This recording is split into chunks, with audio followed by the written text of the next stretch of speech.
Hello friends, स्वागत है आप सभी का एक बार फिर से एनविजन इंस्टीट्यूट के ऑफिशियल यूट्यूब चैनल पर। और मैं हूं अंजनी नेगी। दोस्तों, आज हम एमएस एक्सेल की सीरीज़ का पार्ट 2 आप लोगों के साथ डिस्कस करेंगे। आज जो टॉपिक्स हम लोग कवर करेंगे वो है, सबसे पहले हम लोग सैलरी शीट को प्रिपेयर करना सीखेंगे, जिसमें डिफरेंट फार्मूलाज हम लोग अप्लाई करेंगे। इसके अलावा उस डेटा को सिंगल लेवल और मल्टीपल लेवल से हम लोग सॉर्ट करना सीखेंगे। देन डेटा पर फ़िल्टर कैसे अप्लाई होता है और उस फ़िल्टर को किस तरीके से यूज़ किया जाता है वो भी हम जानेंगे आज की इस वीडियो में। तो चलिए इसको हम लोग प्रैक्टिकली करके देखते हैं। देखिए, इसके लिए सबसे पहले आपको एक सैलरी शीट कुछ इस तरीके से प्रिपेयर करनी पड़ेगी। ये एक डमी सैलरी शीट है। आप रियल लाइफ में अगर आप देखोगे तो इसमें और भी कॉलम्स हो सकते हैं, बट फॉर्मूला सब पर एक जैसे ही अप्लाई होता है, उसका रूल एक जैसा ही है। हमारे पास यहाँ पर कुछ एम्प्लॉयज़ हैं। इसके अलावा उन एम्प्लॉयज़ का हम लोगों ने डिपार्टमेंट भी उनके नेक्स्ट कॉलम में लिखा हुआ है। एम्प्लॉयज़ को जो बेसिक सैलरी दी जाती है वो ऑलरेडी आपको गिवन है।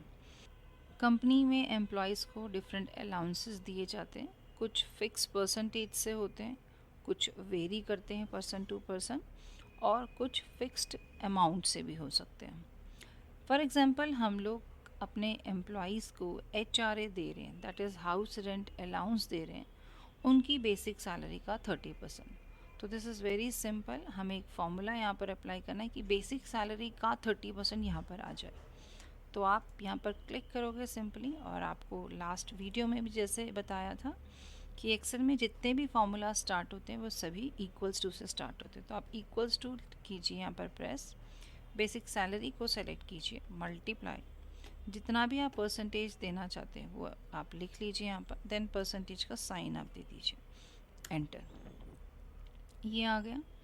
अब आपको सब पे फॉर्मूला नहीं लगाना, आप इसको ऑटोफिल हैंडल से ड्रैग कर लीजिए, और ये देखिए सबका HRA आ गया। इसी तरह से फॉर एग्ज़ाम्पल, कंपनी सभी एम्प्लॉयज़ को ट्रांसपोर्ट अलाउंस देती है 5000। कोई परसेंटेज नहीं है, एक फ़िक्स्ड अमाउंट है कि सभी को 5000 रुपये ट्रांसपोर्ट अलाउंस मिलेगा। तो आप सिंपली यहाँ पर 5000 लिखिए फर्स्ट सेल में, और इसको आप ड्रैग कर लीजिए। अगर आप माउस से नहीं करना चाहते इस बारी, तो आप क्या करोगे, shift down down down down down down arrow की प्रेस करोगे, और यहाँ पर कंट्रोल D से ऑटोफिल कर दोगे। कंपनी कुछ स्पेशल अलाउंस देती है। फॉर एग्जांपल, उनकी बेसिक का 20%, वो कोई भी अलाउंस हो सकता है, मैंने यहाँ पर स्पेशल अलाउंस का नाम दे दिया, 20% देना चाहती है। तो आप क्या फॉर्मूला लिखोगे, इक्वल्स टू बेसिक सैलरी को सेलेक्ट करोगे, मल्टीप्लाई का साइन दोगे, 20 लिखोगे, देन परसेंटेज, और एंटर कर दोगे। और अब आप इसे ड्रैग कर लीजिए। ये डिफरेंट एम्प्लॉयज़ का डिफरेंट स्पेशल अलाउंस आ गया। देन ग्रॉस सैलरी, अब वो टोटल सैलरी कितनी अर्न कर रहे हैं, इसके लिए आपको ग्रॉस इन सभी को टोटल करना पड़ेगा। टोटल मीन्स सम करना पड़ेगा, और लास्ट वीडियो में आपको सम का फॉर्मूला बताया था। आप या तो सम का फॉर्मूला लिख लीजिए, या फिर उसकी जो शॉर्टकट है वो प्रेस कर लीजिए, जो कि क्या था, ऑल्ट के साथ इक्वल्स टू। तो आप सबसे पहले सेल को सेलेक्ट कर लीजिए, क्लिक कर दीजिए उसके ऊपर, एंड देन ऑल्ट और इक्वल्स टू आपको प्रेस करना। ऑटोमेटिकली उसने सम का फॉर्मूला लगा दिया, रेंज सही सेलेक्ट किए, और आप एंटर प्रेस कर दीजिए। तो रजत की जो क्रॉस सैलरी आई वो 42,500 आ गई। इसी तरीके से आप सब पर इसको ऑटो फिल कर दीजिए। ये देखिए, ये आपकी सैलरी शीट प्रिपेयर हो गई। देखिए, ये जो हमने सैलरी शीट प्रिपेयर की है, बहुत ही सिंपल तरीके से हम लोगों ने सैलरी शीट प्रिपेयर की है। सैलरी शीट के अंदर कुछ फंक्शंस और भी लगते हैं, जिन्हें लॉजिकल फंक्शंस कहते हैं, जो कि कंडीशंस के ऊपर होते हैं। फॉर एग्ज़ाम्पल, हम कोई अलाउंस देना चाहते हैं, वो सिर्फ हम सेल्स और मार्केटिंग डिपार्टमेंट को ही देना चाहते हैं, बाकी को नहीं देना चाहते, तो वो सिंपल तरीके से नहीं हो सकता। उसके लिए हमें लॉजिकल फंक्शंस अप्लाई करने होते हैं। तो आने वाली वीडियोस में आपको वो भी देखने को मिलेगा, बट अभी हम लोग इसको सिंपल तरीके से एक सैलरी शीट को प्रिपेयर करते हैं। अब इस सैलरी शीट के ऊपर हम कुछ कंडीशनल फॉर्मेटिंग अप्लाई करना चाहते हैं। फॉर एग्ज़ाम्पल, मैं ग्रॉस सैलरी जो कि 40,000 से ऊपर है उनको हाईलाइट करवाना चाहती हूँ। तो उसके लिए आप कंडीशनल फॉर्मेटिंग का यूज़ करोगे। किस तरीके से आप इसको अप्लाई करोगे? आप सबसे पहले ग्रॉस सैलरी की वो रेंज सेलेक्ट कर लीजिए जिसके ऊपर आपको अप्लाई करना है। तो आपने ग्रॉस सैलरी की रेंज सेलेक्ट कर ली। उसके बाद आप जाओगे कंडीशनल फॉर्मेटिंग में। यहाँ पर आपको बहुत सारे क्या दिखाई दे रहे हैं? ऑप्शंस दिखाई दे रहे हैं। इसमें जैसे सबसे पहले मैं हाईलाइट करवाना चाहती हूँ, तो हाईलाइट सेल्स रूल का पहला ऑप्शन है। इसके अंदर greater than, less than, between, equals to, text अगर आप फाइंड आउट करना चाहते हैं, कोई डेट फाइंड आउट करना चाहते हो, डुप्लीकेट वैल्यूज़ फाइंड आउट करना चाहते हो, तो आप यहाँ से कर सेलेक्ट कर सकते हो। बट मेरी कंडीशन क्या है कि मैं ग्रॉस सैलरी वो वाली हाईलाइट कराना चाहती हूँ जो ग्रेटर देन है। तो मैं हाईलाइट सेल रूल्स पे जाऊँगी और यहाँ से ग्रेटर देन पे क्लिक कर दूँगी, ठीक है। और यहाँ से आप क्या करोगे? ग्रेटर देन किससे ज़्यादा होना चाहिए वो आप यहाँ पर लिख लीजिए। फॉर एग्जांपल 40,000 से ज़्यादा होनी चाहिए, तो मैंने यहाँ 40,000 लिख दिया। विद किस कलर से, क्या फॉर्मेटिंग आप उसके ऊपर अप्लाई करना चाहते हो? तो यहाँ पर देखो आपको कुछ प्री डिफाइंड कलर्स दिए हुए, या तो आप उन्हें सेलेक्ट कर लीजिए। और अगर आपको लगता है कि नहीं मुझे ये नहीं अच्छा लग रहा, तो आप कस्टम फॉर्मेट पे जाइए। यहाँ से आप फिल पे जाके वो कलर ले लीजिए। फॉर एग्जांपल मैंने ये ग्रीन कलर ले लिया। फॉन्ट पे जाकर आप लाइक उसको बोल्ड भी करना चाहते हो तो आप बोल्ड कर लीजिए। उसका कलर देना चाहते हैं, मान लीजिए मैं इस रेड कलर देना चाहता हूँ उसको, तो ये मैंने कलर सेलेक्ट कर लिया और आप इसको ओके कर दीजिए। जैसे ही आप ओके करोगे आप देखोगे कि ये यहाँ पर अप्लाई हो चुका है और इसे ओके कर दीजिए।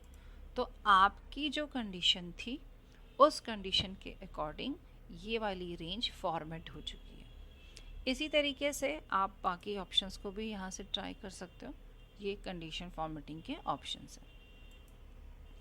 देन आपके पास में डाटा कुछ इस तरीके से दिया हुआ है और आप इसको क्या करना चाहते हो? आप इसको सॉर्ट करना चाहते हो। लाइक ये अल्फ़ाबेटिकली अरेंज नहीं है, आप इसको अल्फ़ाबेटिकली अरेंज करना चाहते हो।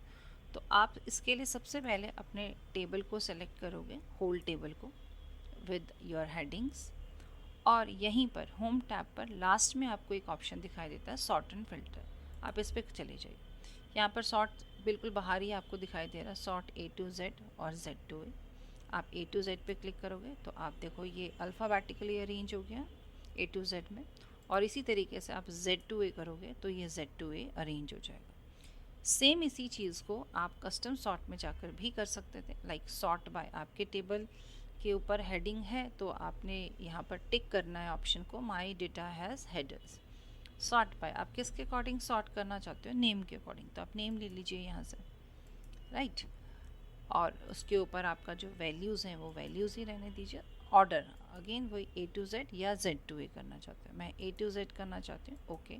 तो आप इसको इस तरीके से अरेंज भी कर सकते हो। बट मैं अपने डेटा को अरेंज करना चाहती हूँ डिपार्टमेंट के, लाइक अल्फ़ाबेटिकली तो अरेंज हो लेकिन वो नेम के अकॉर्डिंग ना हो, डिपार्टमेंट के अकॉर्डिंग हो।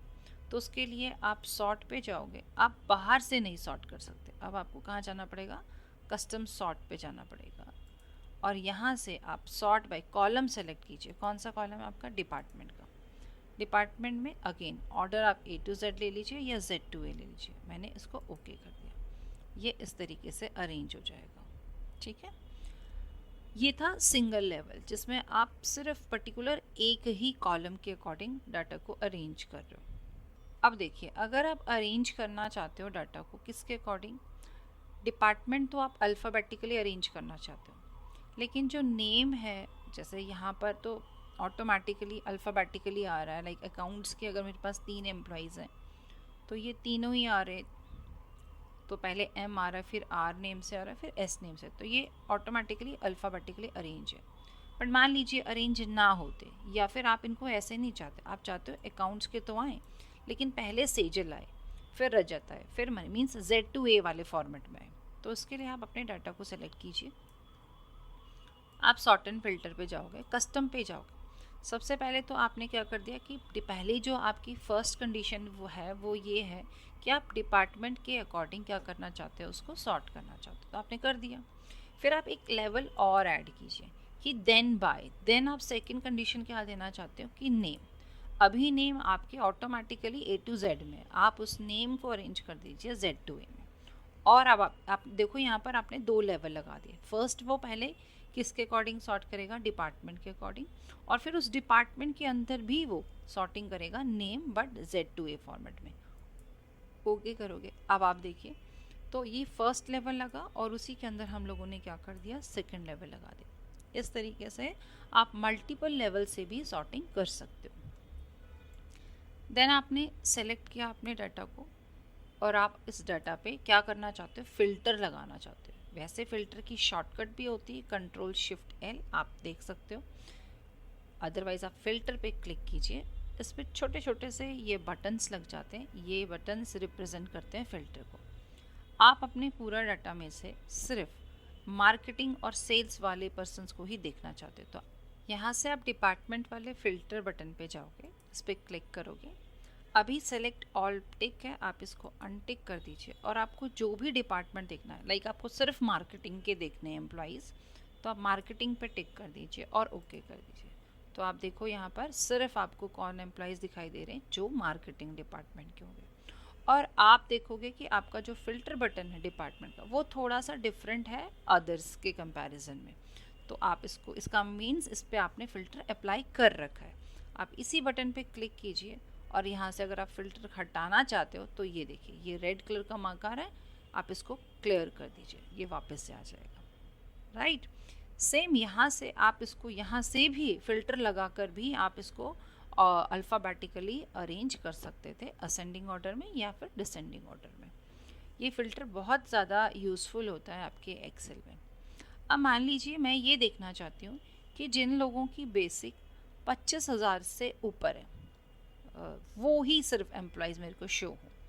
तो अगर आप बेसिक पे क्लिक करोगे तो आप देखिए यहाँ पर आपको, तो ऐसे तो आपको सेलेक्ट करने में बहुत टाइम लग जाएगा कि कौन कौन से 25,000 या उससे ज़्यादा हैं। तो उसके लिए आप क्या करते हो, यहाँ नंबर फ़िल्टर, इसी फ़िल्टर बटन पे ही आप गए। आप यहाँ से कहाँ जाओगे, नंबर फ़िल्टर्स पे जाओगे। इक्वल टू, क्या आपकी कंडीशन इक्वल टू वाली है? नहीं, हमारी कंडीशन थी ग्रेटर देन, तो मैंने ग्रेटर देन और इक्वल टू भी हो सकता है। तो मेरी कंडीशन थी 25,000 से जो ज़्यादा हो, तो ग्रेटर देन पे मैं चली गई। इज़ ग्रेटर देन किससे ज़्यादा होनी चाहिए, 25,000 से, तो मैंने यहाँ पर 25,000 लिख दिया। इसके साथ में कोई और कंडीशन नहीं है, और आप इसको ओके कर दीजिए। तो सिर्फ एक ही एम्प्लॉई है, मनीष वर्मा, जो कि अकाउंट्स डिपार्टमेंट का है, उसकी बेसिक 25,000 से ज़्यादा है, तो उस कंडीशन के अकॉर्डिंग मेरे सामने मेरा डेटा आ गया।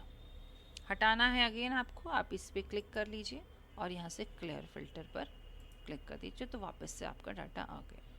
ये फ़िल्टर ही मुझे हटाना है, तो जहाँ से आप इसको लेकर आए थे वहीं से आप हटा दीजिए। अदरवाइज़ आप Ctrl+Shift+L भी प्रेस कर सकते हैं। तो चलिए हम लोग इस बार शॉर्टकट से करते हैं। ये मैंने अपना माउस साइड पे रख दिया, Ctrl+Shift और मैंने L प्रेस किया, तो देखो आप, ये फ़िल्टर ऑटोमेटिकली यहाँ से गायब हो गया, हट गया ये। आज हम लोगों ने एक नॉर्मल सैलरी शीट प्रिपेयर करना सीखा, जिसमें कंडीशनल फॉर्मेटिंग लगाई। इसके अलावा डेटा को सॉर्ट कैसे करते हैं, अल्फ़ाबेटिकली, सिंगल लेवल पर और मल्टीपल लेवल पर, और लास्ट में हम लोगों ने इस पर फ़िल्टर लगाना सीखा। आई होप आज की वीडियो आपके लिए यूज़फुल रही होगी, और अगर आप चैनल पर न्यू हैं तो प्लीज़ चैनल को सब्सक्राइब कीजिए, लाइक कीजिए, शेयर कीजिए। जल्द ही नई वीडियो के साथ में मिलेंगे, तब तक के लिए bye bye and take care.